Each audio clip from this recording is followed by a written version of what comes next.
এখন আমরা ডার্সির সূত্র প্রমাণ করব। ডার্সির সূত্র অনুসারে ফ্রিকশনজনিত কারণে হেড লস বের করব।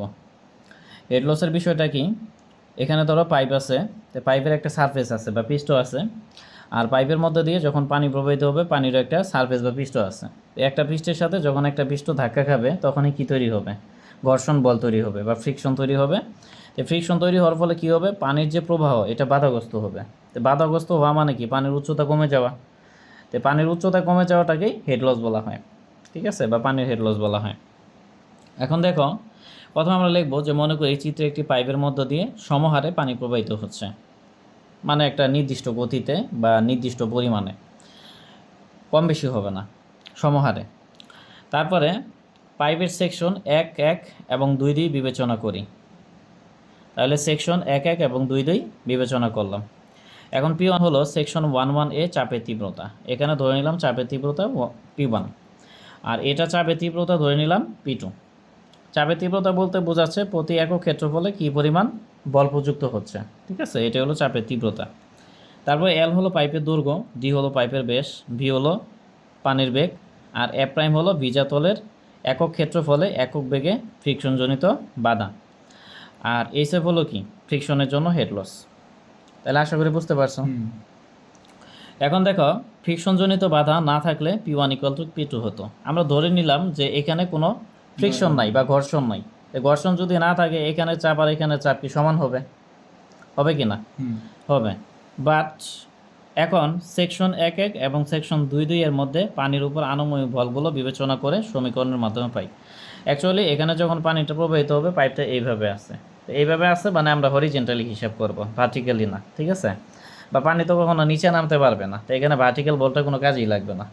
পানি চাইবে যে তার ওজন দিয়ে নিচের দিকে আসার জন্য, কিন্তু এখানে পাইপের যে সারফেস আছে এটা কি ভার্টিক্যাল ফোর্সকে বাধা দিবে, বা ভার্টিক্যাল ফোর্সের এখানে পৃষ্ঠের জন্য ভার্টিক্যাল ফোর্সটা নিচে আসতে পারবে না। তার মানে এখানে শুধুমাত্র কি আনুভূমিক বলই কাজ করবে, যদি পাইপটা আনুভূমিকভাবে থাকে। তাহলে এই বিষয়টা বুঝতে পারছো কি না? আচ্ছা, এটা যদি বুঝে থাকো, এখন দেখো এটা এক্সট্রা খাতা দাও, আরও কিছু বুঝাইতে হবে এখানে। তাহলে এখন ফ্রিকশনজনিত বাধা মানে ঘর্ষণের জন্য বাধা।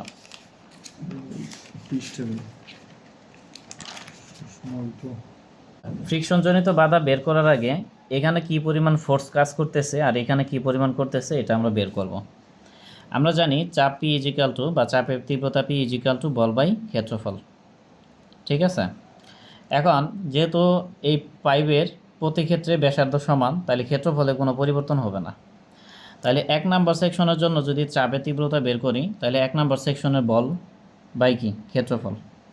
তাহলে এখান থেকে আমরা যদি বলের মানটা বের করি F1, তাহলে কি হবে, এটার সাথে এটা আর গুণ হয়ে যাবে, তার মানে P1 ওকে।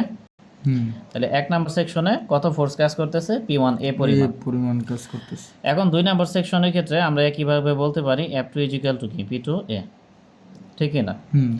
এখন দেখো এখানে একটা ফোর্স আছে, এখানে একটা ফোর্স আছে, তো দুইটা ফোর্স যখন আমরা বিয়োগ করব তখনই ঘর্ষণের পরিমাণ পাওয়া যাবে। মানে কতটুক ফোর্স লস হইতেছে, যতটুক লস হবে কি এটাই বাধার জন্য লস হয়েছে, তো এটাই হলো ঘর্ষণ। ঘর্ষণ মানে কি, যে বল বেগের বিরুদ্ধে কাজ করে বা কোনো বস্তুর গতিকে থামিয়ে দেয়, এটাই হলো ঘর্ষণ। তাইলে মূলত আমরা এই দুইটা ফোর্সকে বিয়োগ করলেই কি ফ্রিকশন পাচ্ছি, ঠিক আছে বিষয়টা। এখন দেখো এখান থেকে পানি প্রবাহ শুরু হয়েছে, তাহলে এখানে ফ্রিকশনের পরিমাণ কম থাকবে আর এখানে বেশি থাকবে, তার মানে এখানে বলের মান বেশি থাকবে, এখানে বলের মান কি কম। তাইলে এই F1 থেকে আমরা F2 বাদ দিব, তো বাদ দিয়ে যেটা পাবো এটাই কি ফ্রিকশন, মানে F, ঠিক আছে,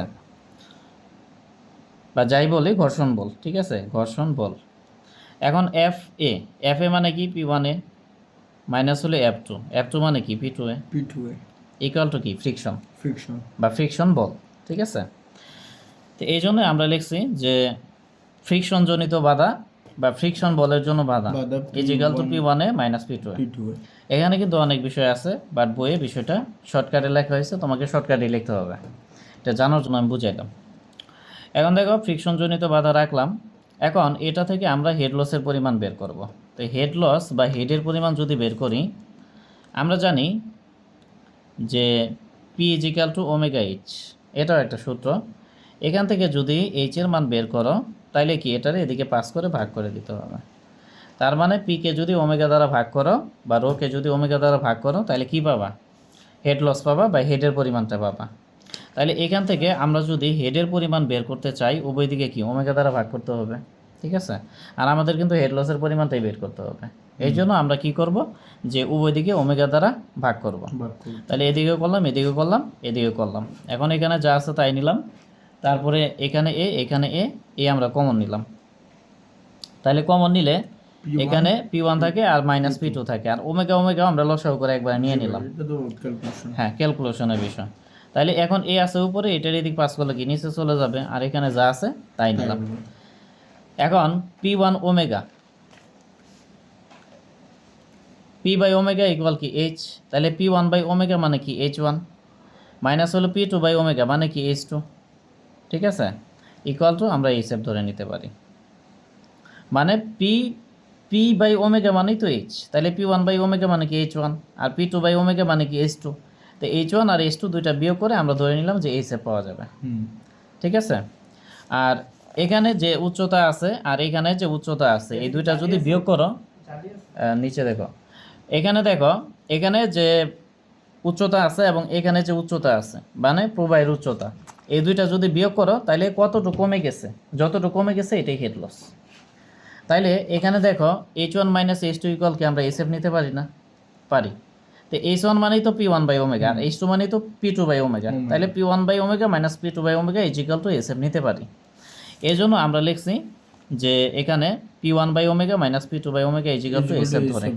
তাহলে এটার ব্যাখ্যাটা আশা করি বুঝতে পারছো। আচ্ছা, এটা হলো। এখন দেখো এখানে এসএফ রাখলাম, তো হচ্ছে আপনার ফিকশনের হেড লসটা, হেড লস, আর দুইটা হেড বাদ দিলেই P2 এটা বাদ দিলে তো হেড লস হয়। হ্যাঁ, মানে দুইটা হেড বাদ দিলে যতটুকু লস হয় এটাই হেড লস।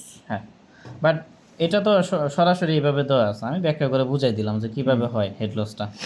তারপরে দেখো এখন ফ্রিকশনজনিত বাধা, ফোর্ডেস এর মতে ফ্রিকশনজনিত বাধা এটা সূত্র হলো F prime into pi D L into হলো ভি স্কয়ার। এটা একটা সূত্র আছে তোমাদের বইয়ে, এই সূত্র অনুসারে ফ্রিকশনজনিত বাধার সূত্র। হ্যাঁ, তাহলে এই যে ফ্রিকশনজনিত বাধার মান আমরা এটা এখানে কি করব, বসাই দিব। ভিডিও অনেক কভারিং হয়নি, কভারিং হয়নি। আচ্ছা দেখো আবার রিপিট করি, কিছু কভার হয়নি না, এটা ওই যে স্ক্রিনে আসে না আর কি। আচ্ছা এখন দেখো এখানে আমরা এটাকে এদিকে পাস করে দিলাম, আর এখানে P1কে ওমেগা দ্বারা ভাগ করে দিলাম, মাইনাস নিলাম, P2কে ওমেগা দ্বারা ভাগ করে দিলাম, ঠিক আছে? এটা করলাম, করার পরে এখন এখানে যা আছে তাই নিলাম, আর এখানে P1 by omega minus P2 by omega.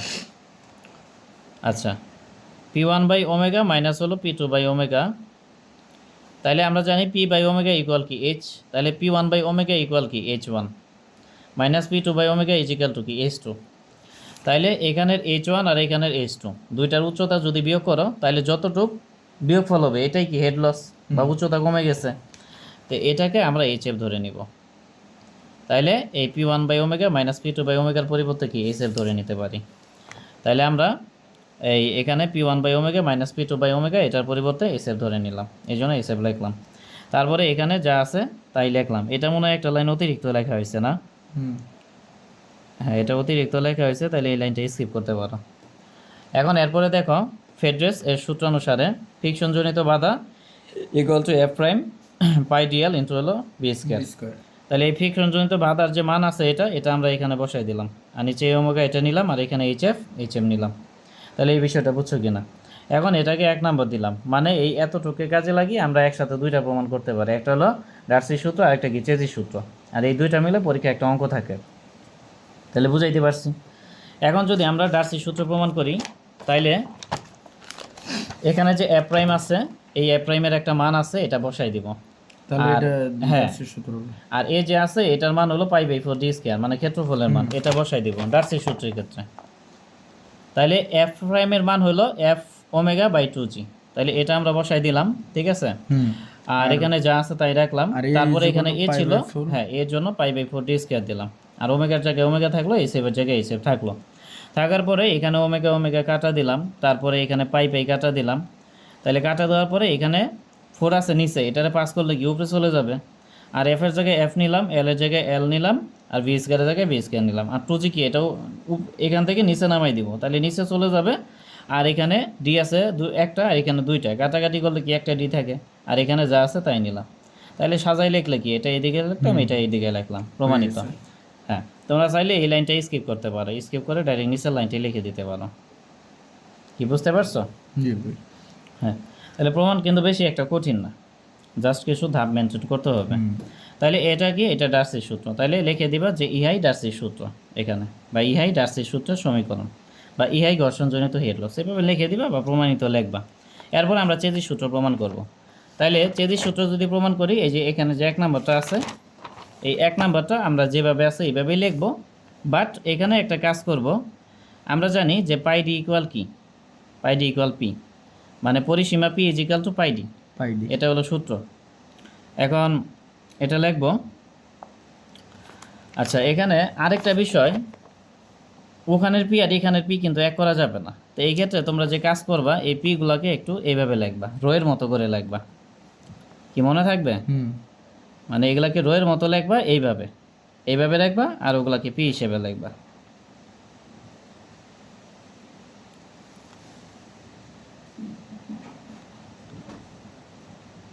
এই কাজ করবা, ঠিক আছে? এইভাবে লিখবা আর কি, কারণ দুইটাকে এক করা যাবে না। তাহলে এখানে দেখো, এখানে যে পাইটি আছে, এই পাইটির পরিবর্তে পি নিব, আর বাকি যা আছে সব ঠিক রাখবো। ঠিক আছে। তাহলে এখানে পাইটির পরিবর্তে পি নিলাম, আর বাকি সব ঠিক রাখলাম। এখানে লিখে দিলাম পাইটি ইকুয়াল টু পি। আবার বলছি, রো আর পিকে এক করা যাবে না। হ্যাঁ, রোকে এইভাবে লিখবা, আর পিকে এইভাবে লিখবা। পিকে একবারে সরাসরি এইভাবেই লিখবা, সোজা করে, আর এটা হালকা একটু বাঁকাই লিখবা। তাহলে এটা হলো। এখন দেখো, এখানে এ প্রাইম দিলাম, এল ভি স্কোয়ার নিলাম, ওমেগা নিলাম, আর পি উপরে আছে পি, আর নিচে হলো এই পি বাই একে একসাথে লিখলাম, আর এখানে এসএফ লিখলাম। এখন দেখো, এখানে যা আছে তাই নিলাম, পি বাই এ।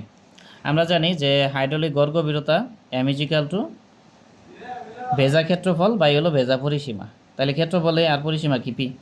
এখন এখানে প্রশ্নে কি আছে, এখানে প্রশ্নে আছে পি বাই এ, আর এখানে আছে কি এ বাই পি। তার মানে এটার ব্যস্তকরণ করা লাগবে।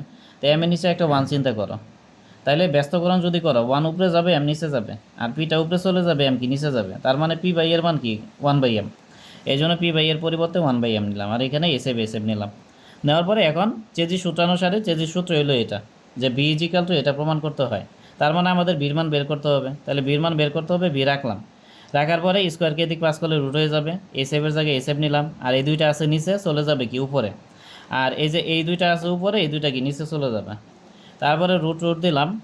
এখন আমরা জানি যে omega root over omega by F prime is equal to C.